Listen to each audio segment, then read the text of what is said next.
Right,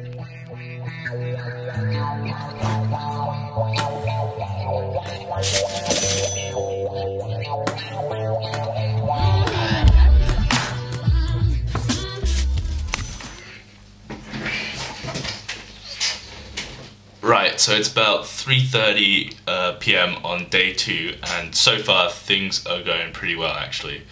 I haven't really felt that hungry or been thinking about food that much, and I already thought by this stage I'd already be a bit of a mess, so it's a good sign. I think that's mainly because I've been able to keep myself busy enough not to really think about food that much, or the food I'm missing, and also the support I've been getting has really helped me just to keep trucking on, to keep thinking about the main reason I'm doing this. But I didn't want to spend too much time reflecting on the past 2 days, because I have a Q&A styled video planned for today's video, and so I asked you guys to submit some questions for me last night, and yeah, well, let's see what you guys have got for me.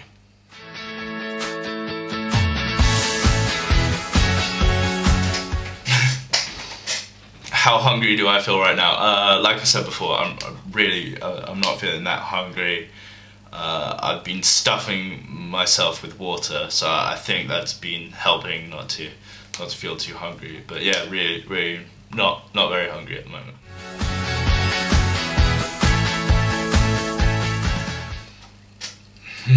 The worst part so far, I would say, has to be the toothpaste. A couple of people emailed in asking if it was really that bad, and it really is. I can't stand it. I tried it again last night and this morning, hoping that maybe that I'd had it before, it wouldn't taste so bad this time, but yeah, it's still pretty disgusting. The only other thing I can think about that's worth mentioning is the fact that I'm having to use body lotion as shampoo, because there was just no room for shampoo in the budget this week. So yeah, my hair's feeling a bit weird, but hopefully it doesn't look too bad.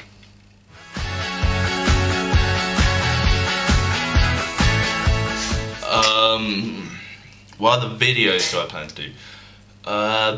That's a good question. I'm really not sure. I was hoping you guys might have some ideas for me.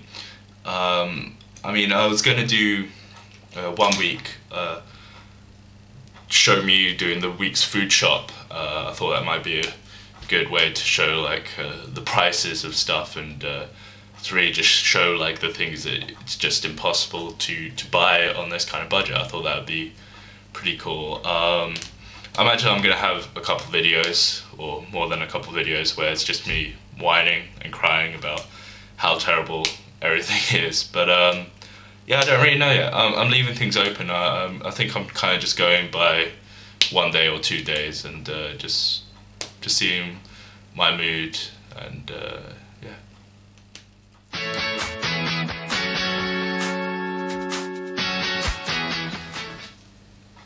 I think that question has 2 answers, because there's the reason why I'm doing it, which is very clear. It's to try and raise awareness, try and raise some money, and make a bit of a sacrifice for extreme poverty.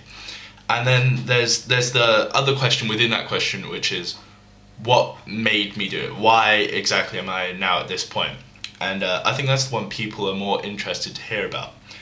And well, it started last year, really, when I saw some of my friends on Facebook taking part in the Live Below the Line 5-day challenge. And Ben Webb, if you're watching, I hold you partly responsible for all this that I'm doing now. But yeah, so I read up on it. I thought it was pretty cool. I thought it was definitely something I'd want to do next year, because obviously I'd missed it at that point. But after that week, I didn't really think about it again. And then this December that's just gone, I had signed up to volunteer for Top Collector, which is a donation appeal that the Salvation Army does here in Switzerland. And you have different versions of it all around the world. In America, you've got the bell ringers and the red kettles, and in England, you have the carol services. And yeah, it was just a peal that they run every year in Switzerland for 8 days leading up to Christmas. And if you ever have a chance to take part in one of them, I'd really recommend it. It was such an enlightening experience, and yeah, I've got hundreds of stories that I could tell about the people I met or the things that had happened during those days I volunteered to do it. But I won't get into those now. It's just if you have the chance, I'd really recommend doing it. But anyway, so I was on my 3rd day, and I was a bit miserable at this point because they're long days. You stand out for 4 hours out of 8 hours, 1 hour on, 1 hour off. And so yeah, it was my 3rd day. It was wet, it was snowy, it was cold, and I was located under a tram station, and so there were quite a few beggars around that would obviously ask people for money after they bought their tram tickets, and so I noticed them, but no one really approached me. And then on this 3rd day, this guy comes up to me holding a piece of cardboard, and on that cardboard he's got written in about 7 or 8 languages. I can't remember the exact things it said, but more or less along the lines of please can I have some money so me and my family have somewhere to sleep tonight. And obviously I found myself in a very ironic situation because I was there standing trying to raise money for people exactly like this, but I couldn't give him any because I mean the money needs to be channeled through the right projects to make sure that it's not just about throwing money at the people that need it, but making sure there's the buildings and projects in place so that we can really rehabilitate them.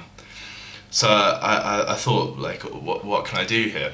And so I spoke to him a bit in German, but his German was pretty broken, so I asked him if he spoke any other languages, and he spoke enough English that I could understand him. So I told him to wait, and because I was finished with my shift in 10 minutes, and if he wanted, we could go grab a coffee in 10 minutes. I'll pay for him to have a coffee, we could go inside and he could warm up a bit.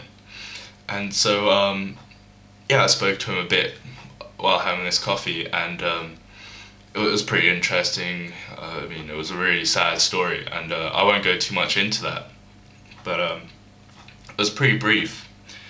And yeah, that got me thinking a bit. And then the next day I'm standing there again about the same time, and he comes again, and I say, look, I'm off in 15 minutes. If you want another coffee, I'll be happy to go get another coffee with you.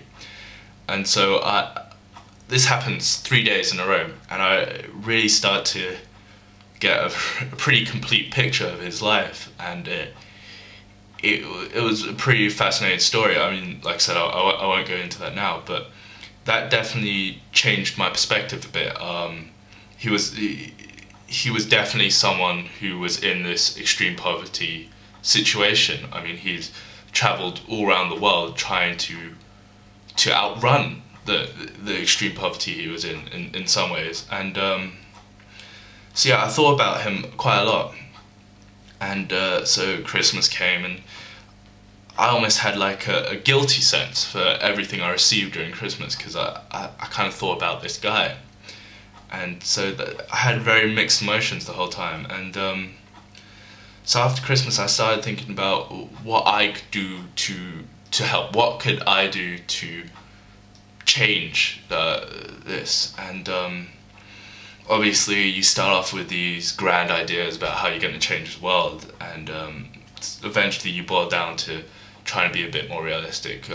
What are some ways that you could, what are some things you could do to try and help these people? And at some point I thought about this live below the line challenge again, and I thought that's exactly the kind of thing I'm looking for. That's exactly the kind of project, but for some reason I couldn't just sell for 5 days. And I mean, this is by no way belittling the people that do it for 5 days. Anyone that does it should be commended greatly. But I needed to do it for more than 5 days, I thought. And so at first I thought about doing another project as well, and then also doing that Live Below the Line 5-day challenge. But then I started to wonder, what about doing it for 2 weeks or 3 weeks or a month? And I came to the decision to do it for Lent, because I've always given up something for Lent. Last year I gave up Facebook and eating unhealthily, and so I decided for this Lent I would live below the line, and that's pretty much how I came about doing it, really. And yeah, I mean, I've been planning it for 2-3 months now, and I'm really glad that I'm now doing it.